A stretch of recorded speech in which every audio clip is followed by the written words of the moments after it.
Hey guys, welcome back. I hope you are having an amazing day. Let's get right into the stories. The first one is an entitled people story. My wife and I were so excited to finally purchase our dream home in a nice suburban neighborhood last year. It was in our price range, had all the features we wanted, and was on a quiet cul-de-sac with friendly neighbors. Or so we thought. After living there peacefully for a few months, that all changed when the house next door sold. The new owners were a husband and wife in their late 40s who seemed pleasant enough at first. We went over to introduce ourselves and welcome them to the neighborhood when they were moving in. Hi there, we're your next door neighbors.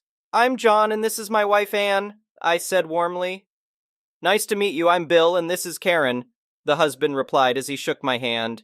His wife gave a polite smile. We made some small talk about the neighborhood and surrounding area to help orient them. I offered to lend a hand if they needed any help moving furniture or unpacking. Everything seemed fine until about 2 weeks later. I was mowing our lawn on a Saturday afternoon when I noticed Bill walk outside and stare at me with an annoyed look on his face. He then walked over to the property line separating our two front yards. Hey buddy, can you try not to blow all that grass clippings onto my lawn when you mow? He asked in a confrontational tone. I was a bit taken aback by his hostility over what seemed like a minor issue, but I politely replied, "Oh, sorry about that. I'll be more careful about the direction of the mower." He grunted in acknowledgement and went back inside without another word. Over the next few weeks, there were more and more of these passive-aggressive encounters. Bill or Karen would come over and rudely tell me to keep the music down, or to not work on my car in the driveway on weekends. One time they complained that our backyard floodlight was too bright and keeping them awake at night. I did my best to accommodate their requests, even though it seemed like they were going out of their way to find fault with mundane neighbor activities. Anne was getting increasingly annoyed by their unreasonable demands, but I urged patience and diplomacy to keep the peace. The real trouble started when I decided to build a small storage shed in the back corner of our yard, right along the property line. I made sure to research the county building codes first and verified that it would meet the size and placement requirements. The day after I finished erecting it, Bill came storming over with a hostile look on his face. "What the hell is this metal eyesore you just put up along my fence?" he demanded. "It's a storage shed, well within the allowed dimensions for our property. I checked the county codes thoroughly," I replied matter-of-factly. "I don't give a damn about the codes. I don't want to see that pile of junk every time I look out my window," he yelled. I struggled to remain calm. "Look, Bill, I know you may not like the look of it, but I built it by the book and it's on my property. I'm trying to be reasonable here." "Well, it may be on your side of the plot, but it's ruining my view. Take it down or I'll make you regret it," he spat back. The conversation only went downhill from there, with Bill refusing to listen to reason. After he stormed off in a huff, I consulted my property survey and confirmed the shed was well within my boundaries. I decided to stand my ground this time. A few days later, I was stunned to see a construction crew arrive on Bill's property. They proceeded to pour a long, thick concrete walkway along the entire length of the property line, less than 5 feet from my new shed. I rushed outside and confronted Bill, who was overseeing the work with a smug grin on his face. "What the hell, Bill? You can't build on the property line without permission," I shouted. "Actually, I can, as long as it's on my side. Don't like looking at a big block of concrete next to your precious shed?" "Too bad," he sneered. I was furious, but knew getting into a confrontation wouldn't stop him. I took pictures and threatening to call the county permitting office. He just laughed as the crew finished their work. Over the next week, I spent hours researching property line laws and calling various agencies to find a solution. Anne kept telling me to try mediation or arbitration, but at this point, all civility with Bill was gone. Finally, I found something promising: a county ordinance prohibiting blocking natural drainage patterns between properties with structures or landscaping. The law was meant to prevent flooding. After inspecting the property line, I realized Bill's spiteful concrete walkway was blocking the natural path where rainwater drained from my yard into his. The next good rainstorm would likely cause minor flooding on my side. I filed a formal complaint against him with the county water authority, including photographic evidence. They sent an inspector who determined the concrete walkway violated the drainage ordinance and would need to be removed. Bill was furious when he got the violation notice, But he had no choice but to comply after several threatening letters from the county. Reluctantly, he paid to have the walkway torn up and haul away the rubble. In the end, karma caught up to my obnoxious neighbor's schemes. With the shed still standing and the concrete eyesore gone, I happily went back to mowing my lawn in peace. I learned you can't always avoid having a poor neighbor, but the law is often on your side if you stand up to their bullying politely yet firmly. The next one is a pro-revenge story. This is not my story, but that of a good friend of mine, let's call him Mitch, whom I've known for many, many years now. This happened 15 years ago when Mitch and I were both 16 years old. Mitch has two younger brothers at the time, 14 and 15 years old. Mitch and his brothers had the most beautiful golden lab, always friendly, a bit lazy as labs can be, loved everybody, truly a great dog. The neighbor, though, hated the dog. Something about its fur getting in his lawn when it shed. I live in a warm Mediterranean country, so dogs tend to shed a lot here. Something about it barking during siesta. In any case, the neighbor was being difficult about it. Now, Mitch's parents are of the quiet type, trying to accommodate. They even put a fence inside their own yard to keep the dog on the other side of the yard, facing the property of the other neighbor who had no issues with their dog. They kept the dog inside during siestas, and Mitch and his brothers would regularly brush the undercoat during the summer months to limit any shedding. To make a long story short, one day they came back home after a day trip and found the dog convulsing and foaming in their yard, dying soon after. They immediately knew what happened, as the telltale signs of a poisoned dog were all too familiar to the father. He had witnessed it time and time again in his youth, when the local police would poison stray dogs during the 50s and 60s to contain an outbreak of rabies. Mitch and his brothers were inconsolable. Their parents confronted the neighbor, who, without admitting guilt, said something along the lines of, "The dog had it coming." The parents, for reasons unknown, probably to avoid any prolonged legal battle, or to simply put an end to the story, decided not to press charges. This forced Mitch and his brothers to take the appropriate action they believed the neighbor deserved. I'm not saying that I condone what they did, but let's say that as a dog lover, it still brings a smile to my face 15 years later. They waited patiently for 3 days after the event, when the neighbor and his wife, their children had moved out a few years prior, went out for the night. In a small parenthesis, all three were and still are some of the kindest and most thoughtful boys, men that I know. But I digress. They waited for the neighbors to go out for the night, and that's when they broke into the house and started to systematically destroy everything the neighbors owned. Electronics, furniture, drapes, carpets, bed linen, everything. They spent a good 1 hour in the neighbor's house wreaking havoc. He later told me that it was very meticulous and systematic. They all three were crying and just moving on to the next object to break, shear, or tear. Then they sat outside the porch and waited. Sometime later, the neighbor came back home and they just stared at him and smiled, waving to him as he entered his house with his wife. He never pressed charges either. Mitch's parents now have 3 golden labs in the yard and have always had dogs since then. As far as I know, they never really had issues with the neighbor either. The next one is a petty revenge story. For context, I live in a small cul-de-sac with 4 other houses, and we're all pretty close and friendly since it's a small neighborhood, except one house. They keep to themselves and are generally pretty inconsiderate with noise ordinances and such.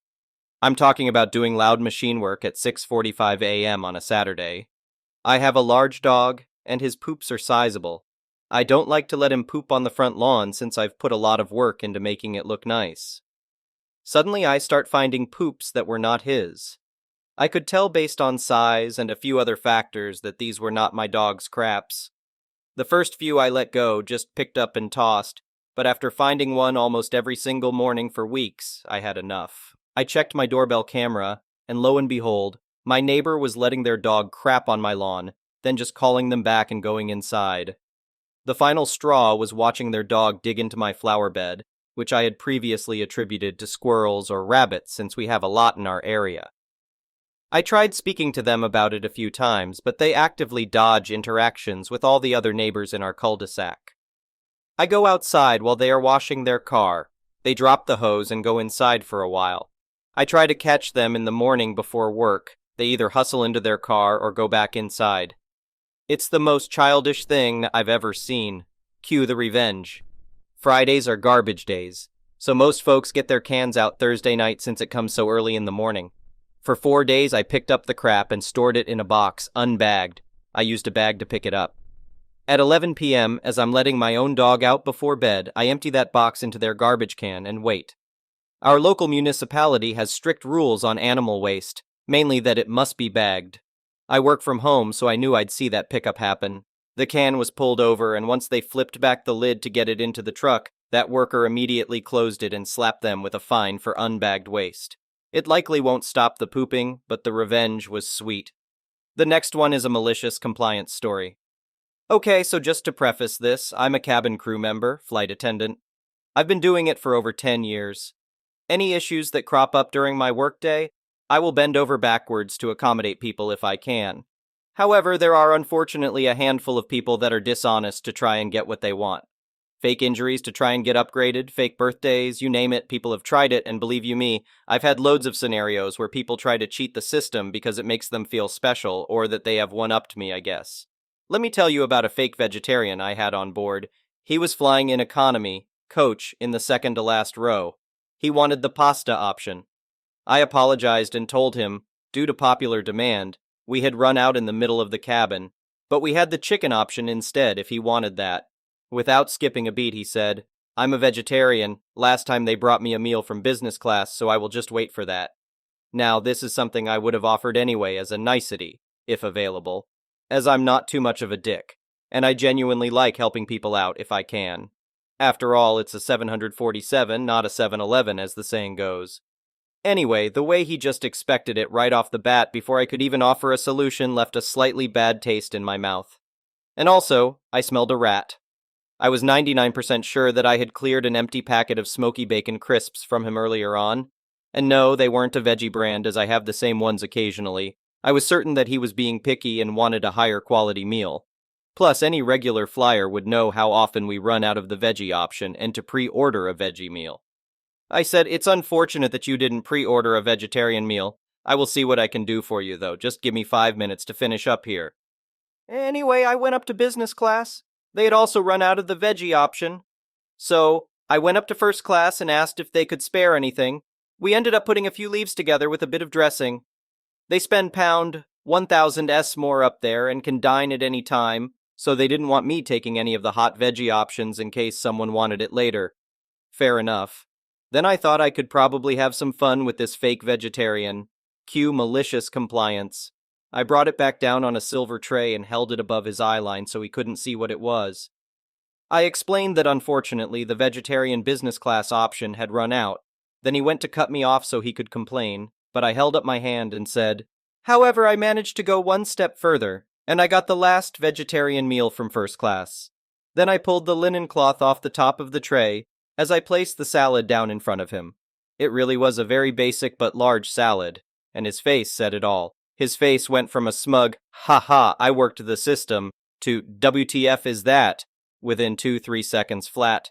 He then said, I wanted something hot, I'll just have the chicken then. I put on a shocked face and said, I cannot give you that, sir, I would feel awful. He responded with, don't worry about it, it's fine. I gave him an, are you sure you're vegetarian? Look, and brought back the chicken, by which point it had been sitting in the oven a little bit longer. Bon appetit. Just to say, even if he was a real vegetarian, he should have pre-ordered. Same goes for gluten-free, vegan, children's meal, diabetic, etc. The next one is an entitled people story. So for the past 2 years, I, 25M, lived in a small apartment building. The apartment didn't have a laundry room for the building when I moved in, but did come with hookups for a washer and dryer in the apartment, so I bought them myself because I work for a wildlife sanctuary and I get pretty dirty during my work. Just the other day, I had to chase down and wrestle one of our wild boars. Bacon, we didn't name him that, he came with that name, who loves to escape his pen and thinks it's funny to play chase. I got myself completely dirty. I was covered in grass stains and mud, so I very much need them. My boyfriend and I just got engaged, and since my lease was up, I moved into his house with him. I finished moving everything out of my old apartment yesterday, and I thought nothing about taking my washer and dryer with me as I had bought them. My boyfriend had some, but they were old and kept breaking down, and they were costing too much to have fixed. Well, I woke up this morning to multiple missed calls from my old landlord. I left my phone number and new address in case any mail was delivered to my old place. I called him back and he asked me why the washer and dryer were gone. I explained that I took them with me. He started freaking out, saying that he had put in the ad for the place that it had a washer and dryer. Apparently, I have raised the rent due to them. He started demanding I bring them back because the new clients he had set up to move in had already signed the lease and were not interested in the place without them. He even threatened to call the police if I don't take them back. I got angry and told him that I would do no such thing, reminding him that they belonged to me. I bought them and I still had the receipts from when I bought them, as well as texts from him when I moved explaining that I was buying them myself. He again threatened to call the police. I told him to do it and see what happened and hung up at that point. Personally, I don't think I'm in the wrong. I bought them and they weren't cheap, so I feel I have the right to take them. My boyfriend is on my side, but today a coworker said they think I'm the a-hole for not telling the landlord I was taking them. In my opinion, that should have been obvious. I paid for them. Why would I leave them? Well, my landlord went through with calling the police, because the next day they showed up today. Honestly, nothing really noteworthy happened. I explained to them what was going on and showed them the receipt for the washer and dryer, as well as the text from the landlord I had from when I told him I was buying them. The cops took my statement and left. My boyfriend's father is a lawyer, and he is going to be contacting my landlord and sorting everything out. He advised me not to respond to said landlord anymore for the time being. The next one is an entitled parent story. My family and I go camping every year in a nearby town. There's always a big event happening when we go, so it usually turns into a lively party environment. Because of this, my dad tries to invite family friends to join us. This year, he invited his friend T and his wife, entitled Mom. We've had some bad experiences with entitled Mom in the past, especially because she tends to invite people to gatherings without permission. When we arrived at our campsites, entitled Mom insisted on bringing her nephew along. My mom mentioned that she didn't know he was coming, and entitled Mom simply shrugged, saying she didn't want him to spend the weekend alone. However, he's a 22-year-old man with a pregnant girlfriend, so he most likely wouldn't have been alone anyway. We didn't mind too much. He brought his own tent and he was a nice guy, so it wasn't too intrusive for us. As we got settled in, entitled Mom walked into our camper where I was sitting alone. She looked around and began questioning me about it. She asked things like, "Must be nice to have this camper all to yourselves, and if your dad rented the camper, why are you guys making him sleep in a tent?" First of all, we were allowing everyone to come in, hang out, and use the kitchen and the bathroom if they wanted. We just didn't allow people into the bedroom because that's where my mom and I kept our luggage. Second, my dad wanted to sleep in a tent because the park's bathrooms were filthy, and it could get incredibly hot. I'm prone to fainting in high temperatures, so I needed somewhere to stay cool. That's the only reason he rented the trailer for me and my mom. I explained this to her, and she simply nodded and left. Later, my mom found her making a phone call to one of her friends, stating that there was a fun camping party going on and she and her husband should come. Of course, this was without our permission. During dinner, entitled Mom happily announced to everyone that her daughter Dee would be joining us the next day, and as you guessed, we didn't give her permission to invite anyone. Side note, entitled Mom's reasoning for inviting Dee was so she and my family could make up for her not having a graduation party. She didn't get to have it because entitled Mom insisted it must take place at our house, but it would be inconvenient for us, so we told her no. The next morning we walked outside and saw entitled Mom's son, TJ. At this point, my mom was super annoyed with entitled Mom, and entitled Mom didn't help by cooking food that we had brought and telling my mom she didn't know what she was doing, so she couldn't help her cook. These weren't small meals either. Entitled Mom spent all day cooking a huge meal on her own accord and then complained that she hadn't gotten any help. Finally, nighttime rolled around, and entitled Mom told her kids that they wouldn't be driving home in the dark, so we would make beds for them in the camper. My mom and I were losing our minds at this point, but we tried to remain civil. I pulled out the couch to make it into a bed, and my mom started to figure out how to turn the dining room table into a bed as well. Entitled Mom helped my mom lift the table up, but she stopped to see how it could turn into a bed while holding it up with one hand, leaving my mom, who had a bad back, to bear the majority of the weight. I tried to help, but entitled Mom was in the way and yelled at me that she had it. After a few minutes, Entitled Mom came to the conclusion that the dining table didn't turn into a bed. Entitled Mom let go of the table and angrily pushed it back down while my mom was holding it. This is ridiculous. My daughter shouldn't have to sleep in her car. Next time you need to have better accommodations. She also implied that because her son was much bigger, we should give up our bed for him. We firmly said no way. We didn't even know her kids were coming. It mostly stops there, but Entitled Mom is completely insane, so I'll most likely post about her again. Thank you for watching. I would really appreciate it if you could like the video and subscribe to our channel if you haven't already. We'll see you again tomorrow.